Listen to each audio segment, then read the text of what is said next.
18 ans lisusu ça ata 20 ans quoi. Yo pe oya te tango travailler aux humains kambobo ya okende te loka ba miso bakendaki. Kobosa na yelo moko te na uta na orchestre moko te na uta na monde ya discothèque et na ya pe na musique yango na s'imposa ba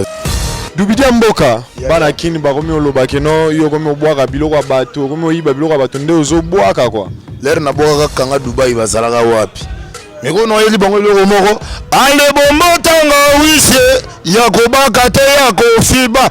likambo esa nazo na babiloko oyo bango tilo no ba exploiter te ni lelo nazo koma nouvelle histoire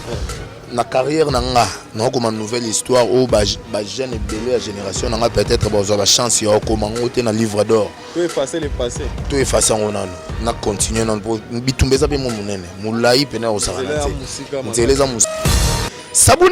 sabuni sembese bato baso loba mais botika bango ba loba koloba na pe yango zo bakisa biso mpifo voilà. Bonjour, bonsoir très chers internautes, ça dépend de l'heure que vous êtes en train de me capter. C'est votre humble serviteur Armand Mokonzi. Oh wapi asala labino Moussa Nabino Kitoko. Oh wapi ala labino toujours banalise malonga. Oh wapi ayebisa labino keno awa to finga kate to loba kande to sala kande analyse to solo la kande hein talaka kama solo. Hein? Bon continuez toujours qu'on s'abonne toujours na MB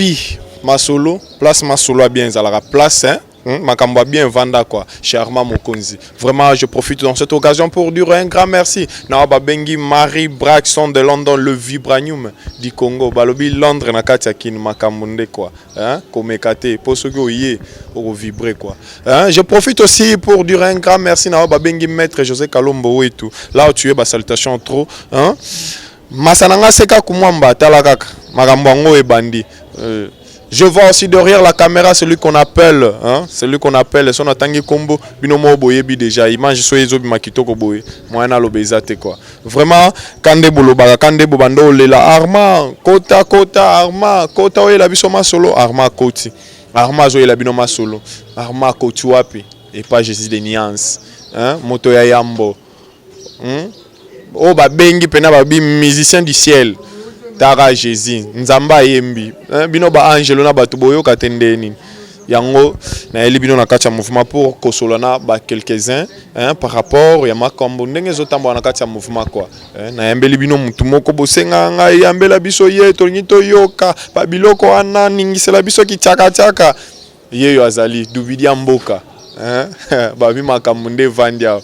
tozana ye Dubidia mboka meka wempe ko expliquer bino nde nini mouvement ezotambola en tant que non patron azate azana poto mais mouvement ezotambola ndeni tozana Dubidia mboka o ameka mpe ko expliquer bino et puis boyoka ele susunde bolelaki quoi ki tsaka pe izanga raté izana ngokaka quoi makambo ngo izana ngo makambo bato Dubidi makambo simba kwa na aoyebisa biso Dubidia mboka bonjour. Ouais, salut mon frère, mbote la bato tout baza partout na monde Afrique monde entier. Bah fanatique il y a pas le Zori, papa Zouzou, l'icône de sa génération, mon lac ici donc il y a ça le roi unité centrale quoi. Donc on appelle ça bango tumbote. Il y a bango Dubidi au soda na bango ozo assurer bango toujours animation. Là c'est mikolo na li bango mama yo motoko banda yo nde motoko wa ezoki pete ato bandie esengo na biso mibale. Makambo ngo ngana ko ka te boye po makambo ngo pena ezaka nde mystique taka Dubidia mboka batuni nga problème na ka eloko simba na maboko babi ya komane na ba moto na ye yango ana linga otika ngote par-ci par-là tambola ane na ngwatika ngoto mona soki ya kobwaka oyebisa biso instrument simba na maboko ana kitaka ana rôle na ngo epano eza nini des instruments musique bato bayebi maracas bayebi ki un animateur faut le obwaka faire gola l'engala ta venir le logo mal padre tata to sakidila obile ko biso seko ale pesa merci na mola kisi maracas ezo accompagner ngai bona yemba so guitare ezate voilà ah ouais boyoki Hervé Pechi otunaki oyoki malgré na pesa ko explication oyoki Dubidia mboka tokota na makambo ngo ndenge ezalaka toyoki Jésus de Niance abimisi chanson mo akafu nazo yebate yake na biso wapi asuka na biso wapi mais na kati album ango toyebi te toyeba liboso ke no ba générique nanu nde muto yaka ebwaka nanu bo pour que non toyoka ba dubidi mboka toyoka na makambo ndenge ezali mais tomoni ke non chanson na muto ebimi. Qu'est-ce qui s'est passé pour que non chanson ebima nanu générique evanda nanu quoi? Bon, ils ont la même année, hein, tous en 2020. Tobeta déjà par hasard quand en février année où ils ont déjà générique ils ont annoncé premiers soins malgré les génériques ils ont annoncé premiers soins mais ça au kati na kotali na kati au monde qui ezali dans ma couleur moi ba wall du nakati donc mambo za bongo et du coup mon konza bagité faut la que ça bango originalité c'est quoi il y a ba contenu où ils ont raté album il fallait regarder moya pour ba mona ba comprendre des mambo zo kendele. Donc ami tout ce qui est là mon continent nous temps à ça mamnaye to bona biso o chai mal à l'aise to boyi ko ke na gauche droite yende a o même biso donc moto a train tellement alobagi non ani o il faut ba savourer la bonne musique o za ba musique urbaine bon ba luka ki ngoti to so ke na bango boy o bela mutu pitalier mais naleka ki moi place moko boy na ba fan moko affaire hein bana moi bova babindeni le padre to ki générique mais générique est billet mais zongi lisusu c'est comme si bo pese ki makambute vraiment makasi qu'est-ce qui manquait na kati ya générique on a pour que no bokoka ko lamuka pena ndenge za ke no Jésus akeya ke ndenge akendaka on a février là to bimisi après to yo kota na ba confinement yebisanga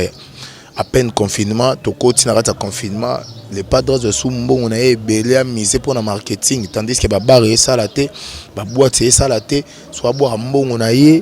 non œuvre de Kendaki fanatique to ba mélomane il y a la bonne musique ba découvrir qui ba soda musu na kati orchestre au baza ba nouveau recrue le roi ba biso d'abord ndena ganga ki kué yo binango le rôle les padres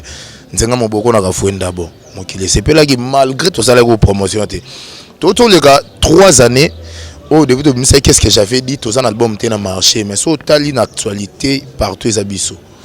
mouvement nyonso y a pas le jouri ils a remarquable vous comprenez confinement tous na quand il y a confinement mon conditement santé que ben énergie na biso exaté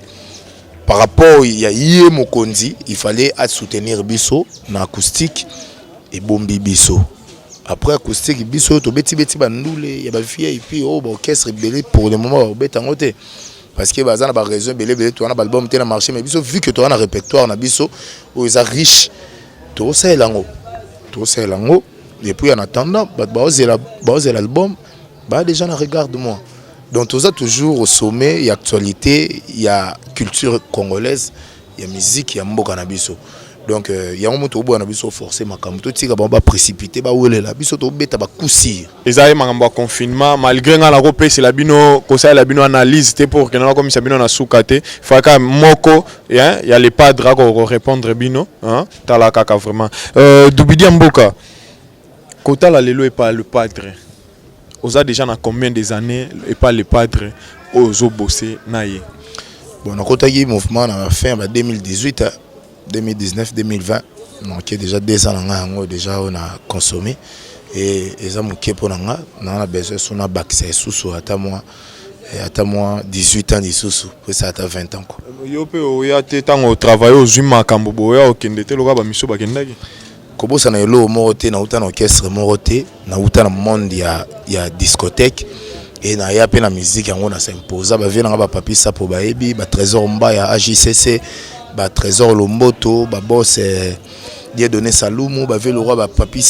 ba ve na biso le roi ba dadi yakuza ba Charlie la page ba yani kayenga ba laskoni mbunza ba bi marambo donc ça vient produit créé par lui-même par le sourire donc ngaza moi valeur rebelle na ma musique parce que naza produit o asalami na maboro ya icône mo ya musique ya Congo ba o ba kima ko liboso na ngati le lo ba leki ngate siko ebisanga na wolisani vraiment ko welisa nini boyoki ko welisa nini dubidi mboko ko ebisa biso tango zaki na discothèque hein batu na nga o toyoka on dirait asalaka on dirait bi bon nga moko la yambela bino ye ameka ko expliquer bino babiloko asalaka à l'époque wana et puis eloko nini salaka keno akoma musicien comme animateur pourquoi azwaka envie wana keno atika loka baninga ne misusu te batikala. Bon, oui, ma solo na linga pena betango trop parce que il y a beaucoup de mauvais souvenirs on a tika na ngona ba carrière peut-être il y a qui dit Jenny Nazareki parce que expérience ezalaki na te fallait na kola pona kola il fallait ovanda na makolo mukolo o akola déjà komela sala makambo. C'est pour cela na sala choix moko et na se concentrer qui pour na franchir bar wana ligne wana pona koma. Donc ba maman Charlotte Masudi ba mambo ba Jani Sita banga muturi donc les gourous de la secte abi marambo yo ba Jani Mbo ba mambo depuis donc ba Maxime le grand manager Maxime JV a conseillé la patience et la longueur du temps. Et là, on a dit ça, aucun de nos libanda, on a un précédé, faire rigoler. L'orchestre n'a pas de tambola na bakar, l'orchestre n'a pas de palais, l'orchestre n'a pas de balaka, l'orchestre n'a pas ouverture les amakasi alors. Il y a un moment où on a mis 20 ça, on a boire, on a oué ça. Talaka vraiment quoi. Dubidi mboka bana kini bakomi olobaki no yo komi obwaka biloko bato komi oyiba biloko bato nde ozobwaka quoi. L'air na boka kanga Dubai bazalaka wapi. Mais kono yeli bango biloko moko ale bombo tanga wise ya kobaka te ya kofiba yango enyolo saza mosisa yoyo. Misisa nzoto enyoloka Papa Melina nyoloka, regarde-moi, nanyolo saye musisa yo. Ale kumba yango, maniema Jésus, nika manie, likambo saluke twe maniema, likambo samakinwe, oh baluba na moto, likambo sa nazo na babiloko oyo bango tilo no ba exploiter te. Vraiment mais oyo tozo ka koloba loba ya bana kino na yango te vraiment boyo ki Dubidi mboka so ko sa ila bango elo mo boya avant na no koma nano et pas les padres eloko moko oyo salara e vibraka avant na no koma nano et pas les padres ba yo ka ngana zana bezo to beta masolo akala te le temps passé ne revient plus parce que bani lelo nazo koma nouvelle histoire na carrière nanga na comme une nouvelle histoire où ba jeune belé la génération nanga peut-être ba la chance ya comment on na livre d'or tout effacer le passé tout effacer on na continuer na bitumbeza pe mo munene mulai pena osakana te nzeleza musika na uti loin so na otala tala sima na robeta pe libaku na libanga moke boki talaka ka sima tala te to longole yango nano ba question pour poser les sous te po sima déjà to suto kangi to on a besoin tala nano futur quoi maintenant et là on nous a préparé les biso na générique ezoya et là on nous a assuré biso parce que to yokio na ba biloko ça les biso bana kin balobi to et convaincre biso na nous te to on a besoin OK na biso na likolo po Jésus amati biso likolo monde to boy na minute to likolo to na world music to ko katelo ni no préparer les biso vraiment c'est au moins bato bazana kati balé ba woli sarate ko mela mai na loenge po libumo ko vimbe ko pasuka to kende na ba good skande to kende bongo to kende bato ba ko sepela ndina album leur album ezoya première soin ba wo ba adoration le rôle ba fier gola le ngela ke venir le lo comme le padre tata toi ça qui dit là obile ko biso seko ale pesa merci on est ba adoration oui et tikala dana mito ba tu meno ba ko on a disquette mama yo moto go banda yonde motoko wa ezoki peta to bandie esengo na biso mibale ezoki peta ata na bandie esengo obipala ye na biseti lofundo ye na bipale bipale ye na biseti lofundo ye na bipale awa mama mambo lobezate bomino mo boso yo kabino mo boso mona talakaka Dubidi mboka ngweza bombo tanga wisi ya kubaka te ya kofiba ozo fiba ngozo nyolosa misisa fin cop vraiment boyoki musisa ndé mbote nero dans l'ombre acoustique image babi ban académie des beaux-arts nyonso acoustique yewana yende bena donc azo défendre bino ati lelo na actualité ya musique à Congo académie des beaux-arts ndezo beta bango nyonso po acoustique azawana muto asala nga avatar à l'époque avatar tala makambo sikoyo bon apesi mbote na musika mettre sous les kamba mukada manabiso ya makasi donc na habité quoi famille Kamba Mobimba vena ngai maître Abdul Kamba na bosani o TV yo biga bitumbo tinda ipeti na yo fana na beta na utu beta déjà memling ba ba gi memling ba gi ba écoute ba yambaka pele na nini na yes ba kataka yango na nini na non sabuni sabuni yo sabuni sembese bato bazo loba mais botika bango ba loba ko loba na pe yango zo bakisa biso mpifo voilà Dubidia Mboka question moko eutaki et pas Marie Braxton patron ngai abaki MB voilà abaki na tunayo. Quelles sont les difficultés depuis oui ça fait 2 ans au kutani nango na musala parce que ça PTT. Bon difficulté le bosso pas nangeza qui kana comprendre ba posa ya mokonzi parce que yende sommet le padre Palzoria na comprendre ba posa na ye alingaka mingi ba genre nini ya ba animation depuis bien na comprendre bon jusqu'à présent na habité so bakoki ko reprocher nini ya mabe peut-être comportement to musala na osala bien te bon na yebi que eza toujours correct mutakoka pas zate mais je suis sûr que so ba pesinga sous temps na ko multiplier toujours ba effort mais pour na bato balinga ngai sans plus tarder numéro na ngeza plus 89 donc plus 243 de tolobara 089 20 48 788 plus 243 089 20 48 789 voilà na pesi mbote na bamasa na biso tout ya groupe point show ya mboka bamasa na biso tout wana o basara biso ba plaisir prodige Joe na Switzerland ba vient na biso le rôle ba même Kabiscofil ba vient na biso le rôle ba Kovo Mambweni boss de boss donc maman Charlotte Massoudi donc fiston frappe on est ensemble l'ami Fares et la famille maître Hussein Nimi on est toujours ensemble balobi Koko Lukombo kangelanga banoyo. Et bon Marie Braxton oye bisenini balobi Marie Braxton yende mutazo simba London. Maman de maman Marie telaka maman abota Yesu donc biso bana yo numéro na ngasi na pesi na bige mère bato ba s'abonner bene belé awa na MBTV donc eza chaîne na biso et je suis sûr que zamba liboso mais zamba sukate parce que acoustique ya bisa ngai banzela toi omema ngai à travers yo pe lisusu arma mokonzi to pesa ra makambo faire rigoler za bino ba mélomane de la bonne musique ba africain tout donc tous les rap album na biso zoya voilà vraiment tous les album il y a le padre balobi premier soin ezalaki yango wana boyo ka place le padre ke akena bino likolo premier soin yango wana tous les kaka